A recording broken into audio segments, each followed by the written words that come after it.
kuyambira 2000 chuma cha maiko a China, Brazil, Russia komanso India chinayamba kukwera. Mr. Jim O'Neill, economist wa ku America, anauza anthu kuti pofika 2050 maiko amenewa adzamulira chuma cha dziko lapansi mu dzina lotchedwa BRICS. Mwachidule amene anayambitsa dzina BRICS anali mkulu ameneyu Jim O'Neill. B kutanthauza Brazil, R Russia, I India komanso C China. Pofika mchaka cha 2006 Vladimir Putin anamema maiko amenewa ndi kuyambitsa bungwe lotchedwa BRICS. Cholinga chawo ankafuna kupanga challenge mphamvu za ndalama ya dola. 2009 anakumana koyamba pa msonkhano umene unachitikira ku Russia. 2 years later South Africa inajoina ngati membala. 2011 dzina la bungweli linasintha kuchoka ku BRICS nkukhala BRICS.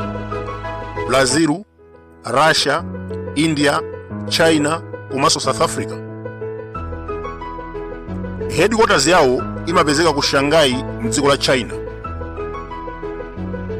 2017 anatsegula banki yotchedwa New Development imene imayimira bungwe limeneli. Mwachidule 40% ya chiwerengero cha anthu pa dziko lapansi ndi mamemba la BRICS, more than 3.2 billion. Ngakhale zili choncho pali kusagwirizana kwakukulu pakati pa mayiko mu bungwe limeneli. Zimenezi zikuchititsa kuti BRICS isapite patsogolo. Mwachitsanzo India ndi China ali pa mkangano olimbirana malire. 2020 asilikali anamenyana mpaka kuphana. Koma atsogoleri awo ngakhale amakumana ku BRICS analephera kuthetsa mkangano umenewu. Tikunena pano India inatumiza asilikali 70,000 komanso China 80,000 ku boda kumeneku. Ku China kuli dera lina lotchedwa Aksai Chin, koma India imanena kuti malo amenewa ndi yawo. Ku India kuliso dera lina lotchedwa McMahon Line, koma China amanena kuti ndi malo awo. 1914 pamene ma British ankalamulira kumeneko anayanda malo ena otchedwa McMahon Line ndi kuwapereka m'manja mwa India. China imatsutsa zimene zikunena kuti malowa ndi yawo. Ndiyebe ngakhale India ikulamulira McMahon Line, a China amakakamira kuti ndi mbali yawo. Komanso ngakhale China ikulamulira Aksai Chin, a India amanena kuti ndi malo awo. 1962 anamenyana, 1967, 1987 komanso 2013. Pofika 2020 chipwirikiti chimenechi chinakula. Asilikali anamenyana mpaka ena mbiri kuphedwa. Kuyambira nthawi imeneyi ubale wa China ndi India unasokonekera. Onsewa ndi mamemba la BRICS komabe amakayikirana kwambiri. China chimene chikubweretsa kusagwirizana mu BRICS ndi nkhondo ya ku Ukraine.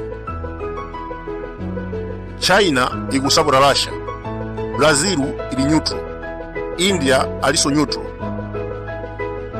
South Africa imangopanga zobalalika pa nkhani imeneyi ndipo samadziwika mbali imene ali. Poyambirira nkhondo itangoyamba anadzudzula Russia chifukwa choyambitsa nkhondo. Few days later anabweranso ndi kulengeza kuti ali neutral. Patsogolo pake tinaona akuluakulu a boma ku South Africa akudzudzula NATO mbali nayi akutamanda Vladimir Putin. Kenaka asilikali awo anachita military training ndi Russia komanso China. Posachedwa pompa anali ma peace broker mpaka President Ramaphosa anapita ku Ukraine komanso ku Russia kukachita zokambira za mtendere. Mukaonetsetsa mupeza kuti South Africa imapanga zobalalika pa nkhani ya Ukraine war. Mphekesera imanena kuti Ramaphosa amasapota America pamene akuluakulu ambiri aboma komanso ANC amasapota Russia akuti pamene ankalimbana ndi atsamunda apartheid regime, Russia inawathandiza kwambiri, ndipo n'chifukwa chake panopa majority ANC members amasapota Putin. Nkhani ina imene yabweretsa chipwirikiti mu BRICS ndi nkhani yokhuza mamembala anyowani amene afuna kulowa. Pali maiko 40 amene apanga apply kuti alowe mbungweli. Ena mwa iwo Ethiopia, DRC, Zimbabwe, Irani, Argentina, Saudi Arabia, Nigeria, Cuba, Bahrain, Gabon, Egypt komanso United Arab Emirates. Onsewa akufuna kukhala mamembala a BRICS. China, Russia ndi South Africa akuvomerezana nazo, komano Brazil ndi India sakufuna. Aliyense ndi zifukwa zake zimene akuvomerezana nazo komanso kutsutsana nazo. Monga mukudziwa kuti China imalimbana ndi America pa nkhani zachuma, pa Chingereza amene akuti economic and trade war. Ndiye kumbali yawo akufuna maiko ambiri alowe mu BRICS ndi cholinga choti akwanise kuthana ndi America. China ikudziwa kuti maiko ambiri a dziko lapansi akalowa mu BRICS akhoza kukhazikitsa ndalama yawo imene akhoza kumagwiritsa ntchito, ndipo zimenezi zidzachititsa kuti US dollar ikhale yopanda mphamvu. Ndi chifukwa chake akuchita support kunena kuti aliyense amene akufuna kulowa mu BRICS akuyenera kubwera ndi kulowa. Russia ikulimbirana ukulu ndi NATO. Panopa ali pa nkhondo, akusalidwa komanso anapatsidwa ma sanctions. Nawonso akufuna maiko ambiri alowe BRICS ndi cholinga choti apange ubale ndi maiko mosavuta. Putin akudziwa kuti tikavomereza maiko ambiri ndi kukhala mamembala a BRICS, ndiye kuti America ikapereka ma sanctions sizimaphula kanthu. Kumbali ya India sakufuna kuti BRICS ikule, chifukwa akuona ngati China idzakhala ndi mphamvu zambiri. Dziwani kuti maiko ambiri amene akufuna kulowa BRICS akumachita kuyitanidwa ndi dziko la China.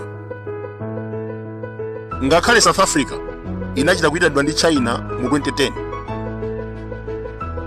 Ndiye chifukwa cha udani umene ulipo olimbirana malire, India ikuona kuti BRICS ikakula China idzakhala ndi mphamvu zambiri, ndipo chifukwa chake kutsutsana nazo.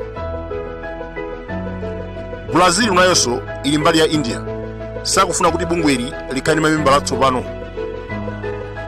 South Africa ikuchita sapoti maganizo a China ofuna kulisa BRICS. Ndiye panopa tikhozoona kuti BRICS yagawanikana magulu awiri. Russia, China ndi South Africa akufuna BRICS ikule, pamene India ndi Brazil sakufuna.